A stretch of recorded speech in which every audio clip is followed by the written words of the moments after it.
Tu es né pour nous servir. Il se moquait de lui, se moquait de ses vêtements, de ses origines, du métier de sa mère. Pour eux, il n'était que le fils de la bonne, quelqu'un né pour servir, quelqu'un qui ne s'élèverait jamais. Chaque insulte les faisait se sentir plus grands. Mais chaque insulte le rendait plus fort. Pendant qu'il riait, il apprenait.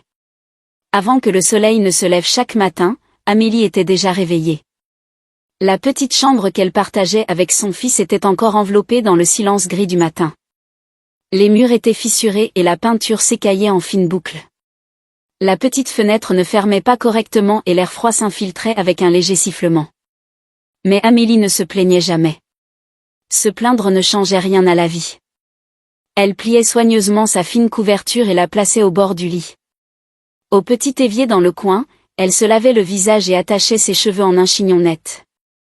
Son uniforme était accroché à un clou près de la porte, propre et repassé, mais décoloré par des années de lavage.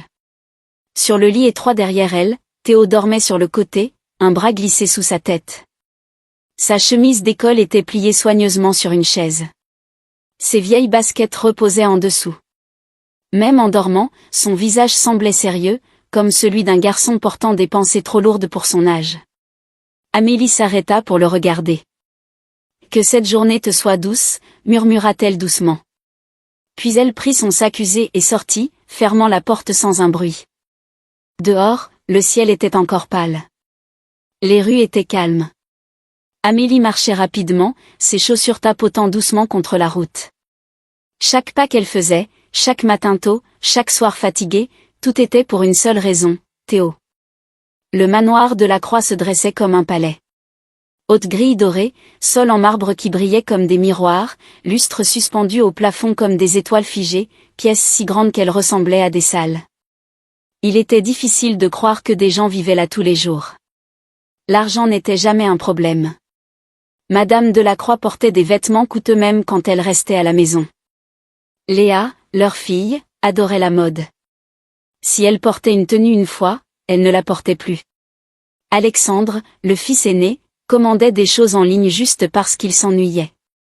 Leurs parents ne les arrêtaient jamais. S'ils voulaient quelque chose, ils l'obtenaient. Immédiatement. Amélie entra par la porte latérale comme toujours. Elle attacha son tablier, prit sa serpillière et son seau, et commença sa journée. Frotter, essuyer, polir. Elle nettoyait les sols sur lesquels ils marchaient sans jamais baisser les yeux.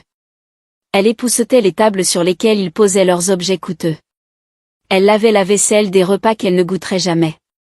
Parfois, quand personne ne regardait, elle s'arrêtait juste une seconde pour étirer son dos douloureux. Puis elle continuait. Il y avait toujours plus de travail qui attendait. Elle faisait tout cela en silence parce que son travail comptait. Son fils comptait.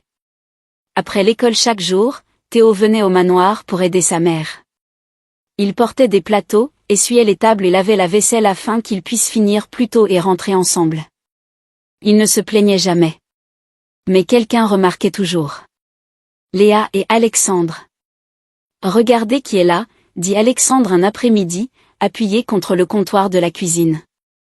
La bonne a amené son assistant, ajouta Léa en souriant. Théo gardait la tête baissée et continuait à laver les assiettes. Tu viens directement de l'école pour faire le travail d'un serviteur ? Alexandre rit. C'est triste. Certaines personnes sont juste nées pour servir, dit Léa légèrement, comme si c'était une blague. Leurs mots pesaient lourd. Mais Théo restait silencieux. Il savait qu'il valait mieux ne pas causer de problèmes. Les problèmes ne rendaient la vie que plus difficile pour sa mère, alors il endurait. Il se concentrait sur le bruit de l'eau coulant sur les assiettes, le petit tintement des plats qui se touchaient, le rythme de sa respiration. Cela l'aidait à bloquer leur voix. Un après-midi, quelque chose d'inattendu arriva. Monsieur Laurent appela Amélie dans son bureau. Elle se tenait près de la porte, nerveuse. « J'ai réfléchi », dit-il calmement. « Tu fais un long trajet chaque jour. Il y a beaucoup de chambres vides ici. Toi et ton fils pouvez rester au manoir.